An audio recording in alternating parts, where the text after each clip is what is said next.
Wakil Ketua Dewan Pimpinan Wilayah Partai Persatuan Pembangunan P3 Aceh Musanif mundur dari partai tersebut setelah namanya dicoret dari bakal calon legislatif atau Bacalek DPR RI. Namanya dicoret karena tidak mendukung Ganjar Pranowo sebagai calon presiden.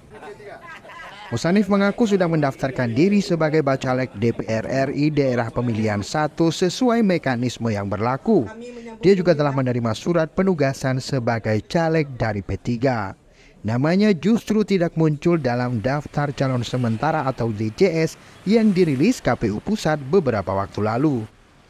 Musanif yang sudah 20 tahun bergabung dengan P3 mengaku pencoretan itu tidak pernah dikonfirmasi ke dirinya. Mantan anggota DPR Aceh ini mengaku telah menanyakan alasan namanya dicoret dari caleg, namun hingga kini tidak ada jawaban dari DPP P3. Dia merasa mendapatkan perlakuan tidak adil sehingga memilih mundur dari partai tersebut. Sebagai anggota saya merasa mendapatkan perlakuan yang tidak adil karena ruang musyawarah dan diskusi dalam alam demokrasi yang sangat dijunjung oleh bangsa ini tidak saya dapatkan. Perbedaan prinsip dan cara pandang dalam partai seharusnya bisa dibicarakan dengan baik dan tidak membunuh karakter siapapun sebagai anggota di dalam P3. Pandangan dan masukan progresif justru sebenarnya akan membuat partai ini akan lebih dicintai oleh masyarakat.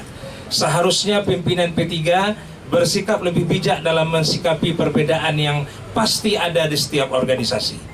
Oleh karena itu, dengan segala kerendahan hati, seraya memohon ampun pada Allah Subhanahu wa Ta'ala dan memohon maaf kepada semua orang yang sudah mendukung saya selama ini, dengan berat hati saya menyatakan mengundurkan diri dari posisi saya sebagai Ketua OKK 3 DPW P3 Provinsi Aceh dan juga sekaligus mundur dari status kader P3.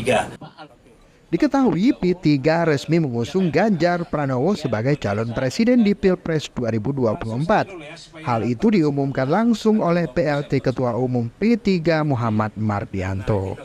Tim Liputan Aceh Video.